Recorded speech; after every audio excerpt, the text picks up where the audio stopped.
जरा कोई मुझे कहे आजादी के इतने सालों के बाद क्या एक डिग्निटी के साथ जीने वाले परिवार को क्या उसे टॉयलेट भी उपलब्ध नहीं होना चाहिए? क्या आपको ये काम करने की फुर्सत नहीं मिली? आज देश में टॉयलेट बनाने के अभियान को जो गरीबों के लिए एक सपना था, उसकी डिग्निटी के लिए हमने इस काम को हाथ में लिया और हमने जी जान से उसे जुटे रहे। उसका मजाक उड़ाया गया, मुझे मालूम है, लेकिन उसके बाद भी सामान्य नागरिक के जीवन का गरिमा ये हमारे दिल और दिमाग में होने के कारण हम डिगे नहीं, हम अड़े रहे, हम आगे बढ़ते चले गए और तब जाकर के ये सपना साकार हुआ। माताएं बहनें खुले में सोच जा रही थी, या तो सूर्योदय के पहले या सूर्योदय के बाद, और आपको कभी पीड़ा नहीं हुई। और उसका कारण यह था कि आपने गरीबों को और गरीबी को टीवी में देखा है, अखबार की सुर्खियों में देखा है, आपको गरीब की जिंदगी का पता नहीं, वरना आप इसके साथ ऐसा जुल्म नहीं करते। आदरणीय सभापति जी, इस देश की 80% जनता पीने के शुद्ध पानी के लिए तरसती रही। क्या मेरा संविधान हमें रोकता था? क्या संविधान तो ये चाहता था कि सामान्य मानव की सुविधा को ध्यान दिया जाए। आदरणीय सभापति जी, ये काम भी हमने बड़े समर्पण भाव से आगे बढ़ाया है। आदरणीय सभापति जी, इस देश की करोड़ों माताएं चूल्हे में खाना पकाना और धुएं से आंखें लाल, कहते हैं कि सैकड़ों सिगरेट का धुआं खाना पकाते हैं तब धुआं शरीर में जाता है। उन माताओं बहनों की आंखें लाल होती थी, इतना नहीं, उनका शरीर स्वास्थ्य खत्म हो जाता था। उनको धुएं से मुक्ति का काम, और 2013 तक क्या चर्चा चलती थी, 9 सिलेंडर देंगे कि 6 सिलेंडर देंगे। इस देश ने देखते ही देखते हर घर तक गैस का सिलेंडर पहुंचा दिया, क्योंकि हमारे लिए हर नागरिक 70 साल के बाद जो बेसिक सुविधाएं हैं उसकी तरफ। आदरणीय सभापति जी, अगर हमारा गरीब परिवार दिन रात मेहनत करके गरीबी से बाहर निकलने के लिए कोशिश करता है, बच्चों को पढ़ाना चाहता है, लेकिन घर में एक बीमारी आ जाए तो उसका सारा प्लान बेकार हो जाता है, पूरा परिवार की सारी मेहनत पानी में चली जाती है।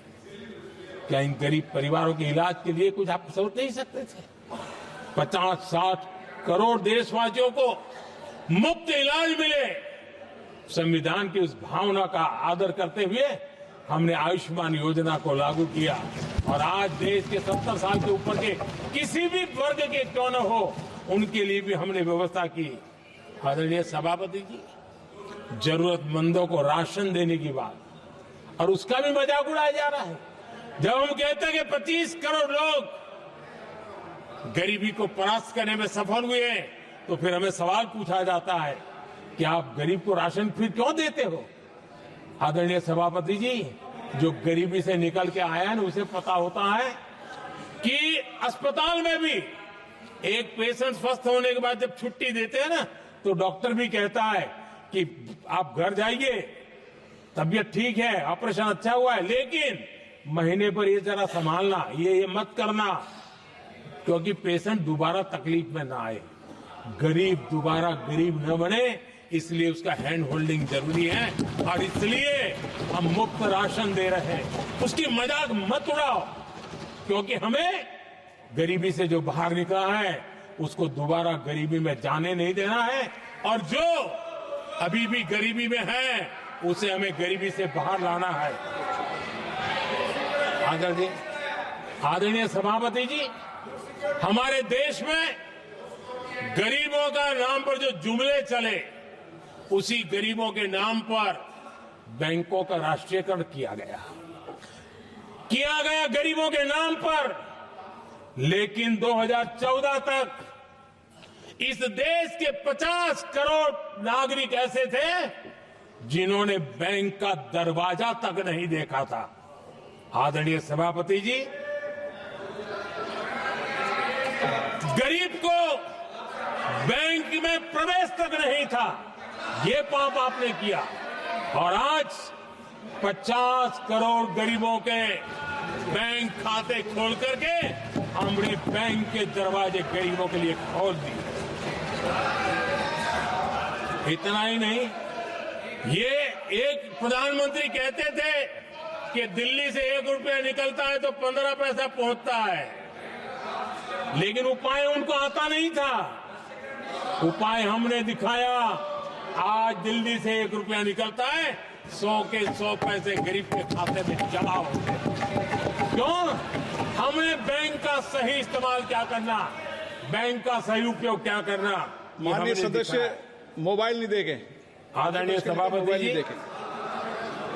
बिना गारंटी के ऋण देश के अंदर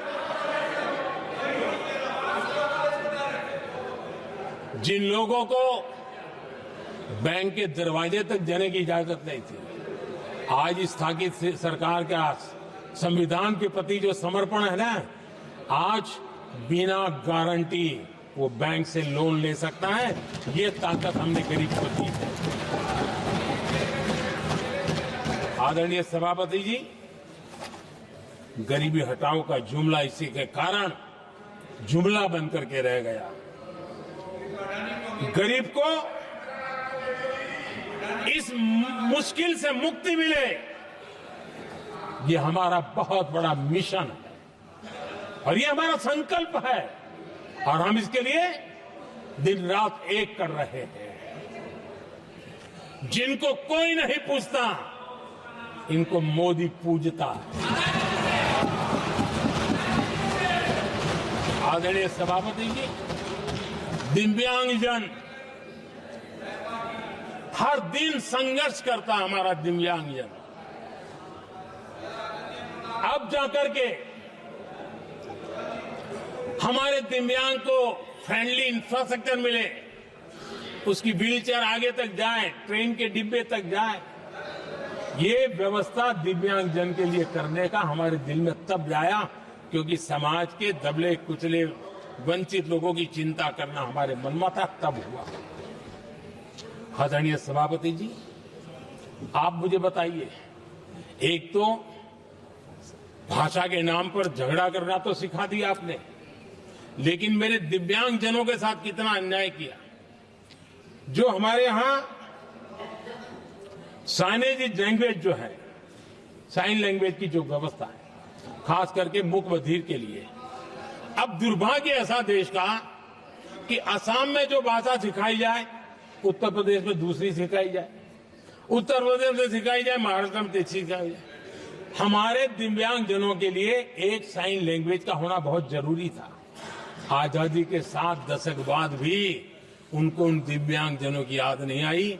एक कॉमन साइन लैंग्वेज बनाने का काम हमने किया, जो आज देश के मेरे सभी दिव्यांग भाई बहनों के लिए काम आ रही है। आदरणीय सभापति जी, गुमंतु और अर्ध गुमंतु जन समूह समाज का इसके ऊपर पूछने वाला नहीं था। उनके कल्याण के लिए वेलफेयर बोर्ड बनाने का काम हमने किया, क्योंकि संविधान की प्राथमिकता है लोग, हमें उसको दर्जा देने का काम किया है। आदरणीय सभापति जी, हर कोई रेहड़ी पटरी के लोगों से जानता है, हर मोहल्ले में, हर इलाके में, हर फ्लैट में, हर सोसाइटी में सुबह होते ही वो रेहड़ी पटरी वाला आकर के मेहनत करके और लोगों का जीवन चलाने में मदद करता है। उसको बेचारे को 12-12 घंटे काम करे, रेहड़ी भी किसी से किराए पर ले ले, किसी से ब्याज से पैसा ले, किसी से सामान खरीदे, शाम को ब्याज खाओ पैसा ले जाए, बड़ा मुश्किल से अपने बच्चों के लिए ब्रेड का टुकड़ा ले जा सके। ये हालत थी। ये हमारी सरकार ने है रेहड़ी पटरी वालों के लिए स्वनिधि योजना बना करके बैंक से उनको बिना गारंटी लोन देने का शुरू किया, और आज उसके कारण, वो स्वनिधि योजना के कारण वो तीसरे राउंड तक पहुंचा है। और अधिकतम लोन बैंक से उसको सामने से मिल रही है, उसकी प्रतिष्ठा और उसका विस्तार हो रहा है, विकास भी हो रहा है। आदरणीय सभापति जी, इस देश में हम में से कोई ऐसा नहीं होगा जिसको विश्वकर्मा की जरूरत न पड़ती हो। समाज की व्यवस्था की एक बहुत बड़ी व्यवस्था बनी थी, सदियों से चली आ रही थी, लेकिन वो विश्वकर्मा साथियों के लिए कभी पूछा नहीं गया। हमने विश्वकर्मा के कल्याण के लिए योजना बनाई, बैंक से लोन लेने की व्यवस्था की, उनको नई ट्रेनिंग देने की व्यवस्था की, उनको आधुनिक टूल देने की व्यवस्था की, नई डिजाइन से काम बनाने की चिंता की और उसको हमने मजबूत बनाने का काम किया। आदरणीय सभापति जी, ट्रांसजेंडर जिसको परिवार ने धुतकार दिया, जिसको समाज ने धुतकार दिया, जिसकी कोई चिंता करने वाला नहीं था, ये हमारी सरकार है कि इसको भी भारत के संविधान ने हक दिए हैं। उस ट्रांसजेंडर के अधिकारों के लिए कानून और व्यवस्थाएं बनाने का काम हमने किया। उनको गरिमापूर्ण जीवन मिले, उनके अधिकारों की सुरक्षा के लिए हमने काम किया। आदरणीय सभापति जी,